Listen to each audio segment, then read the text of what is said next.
மாண்புமிகு பாரத பிரதமர்களை சந்தித்து கோரிக்கை வைக்கப்பட்டது. கோரிக்கை வைக்கப்பட்டதின் அடிப்படையில் ஒரு நாள் அங்கேயே நான் தங்கியிருந்து சட்ட வல்லுநர்களை கலந்து ஆலோசித்து ஜல்லிக்கட்டை மீண்டும் நடத்துவதற்குரிய அவசர சட்டத்தினை சட்ட திருத்தத்தினை கொண்டு வருவதற்குரிய ஏற்பாடுகளை நேற்று அதற்குரிய முன்னேற்பாடுகளை செய்து முடிக்கப்பட்டிருக்கிறது. உரிய முன்மொழிகள் தயார் செய்யப்பட்டு மத்திய உள்துறை, சட்டத்துறை, வன மற்றும் சுற்றுச்சூழல் துறை அவர்களுடைய ஒப்புதலை பெற்று இன்று மாலை இந்திய குடியரசுத் தலைவருடைய ஒப்புதலுக்கு அனுப்பி வைக்கப்படும்.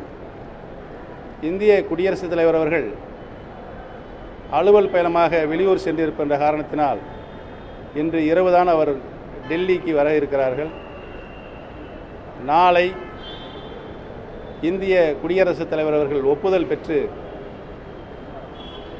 நம்முடைய மாநிலத்துடைய ஆளுநருடைய மூலமாக உரிய சட்ட திருத்தம், அவசர சட்டம் பிறப்பிக்கப்படும் என்பதனை நான் தெரிவித்துக் கொள்கிறேன். தமிழக மக்கள் மட்டுமல்லாமல் உலகத்திலே வாழ்கின்ற அத்தனை மக்களுடைய விருப்பத்திற்கு ஏற்றபடி நாளை அல்லது நாளை மறுநாள் அவசர சட்டம் என்ற மகிழ்ச்சியான செய்தி வரும். உறுதியாக தமிழகத்தில் ஜல்லிக்கட்டு நடைபெறும். மாணவர்களும் இளைஞர்களும் எதிர்பார்த்த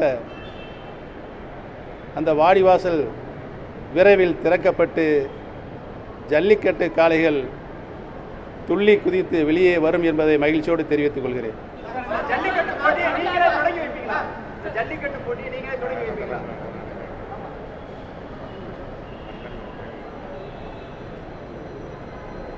உங்கள் விருப்பப்படியே அது நடக்கும்.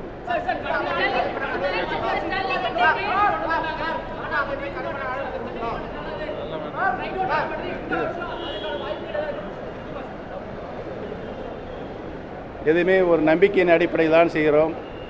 அது மாதிரியான தடை இனி வருவதற்கு வாய்ப்பில்லை என்பதை தெரிவித்துக் கொள்கிறேன்.